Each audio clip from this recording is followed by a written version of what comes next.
আচ্ছা তোজো, আজকে তুমি কি গল্প শুনবে? তোজো, তোজো, আজকে তুমি কোন গল্পটা শুনবে? আচ্ছা শোনো।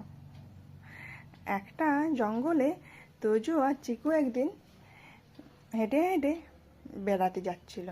ওখানে একটা ভালুক ছিল জঙ্গলে। ভালুককে দেখে তোজো আর চিকু দুজনে কি করলো জানো? তোজো তো গাছে চড়তে পারে না, আর চিকু গাছে চড়তে পারে। চিকু ভয়ে, ভালুকের ভয়ে গাছের উপরে উঠে দিল, আর তোজো নিচেই থাকলো। কোনো মতে তোজো তো গাছে চড়তে পারে না, ঠিক তো তোজো? আচ্ছা, তারপর ভালুকটা যেই দেখেছে তখন তোজো কী করলো? তখন তোজো একদম মাটিতে শুয়ে পড়লো। গাছে উঠতে না পেরে মাটিতে শুয়ে পড়লো।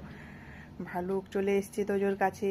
চিকু তো গাছের উপরে উঠে আছে, তোজো তো মাটিতে শুয়ে আছে। তাহলে তোজোকে তো ভালুকের ভয়ে তোজো কী করলো? বুদ্ধি খাটালো, কি করা যায়। তোজো তখন মাটিতে শুয়ে পড়লো। এরপর ভালুক তোজোর কাছে চলে এলো। তারপরে তোজো একদম নিঃশ্বাস বন্ধ করে মাটির মধ্যে শুয়ে পড়লো। তারপরে ভালুক তোজোর আশেপাশে ঘোরাঘুরি করলো।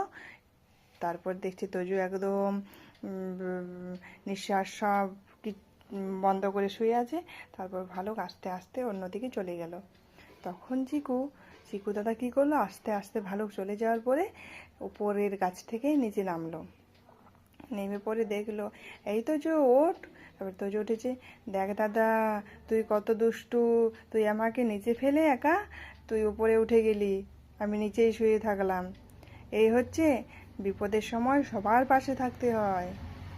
বিপদের সময় যদি পাশে না থাকো তাহলে সে প্রকৃত দাদা বা বন্ধু হয় না, তাই তো তোজো? তোজো ঠিক বললাম তো? আচ্ছা।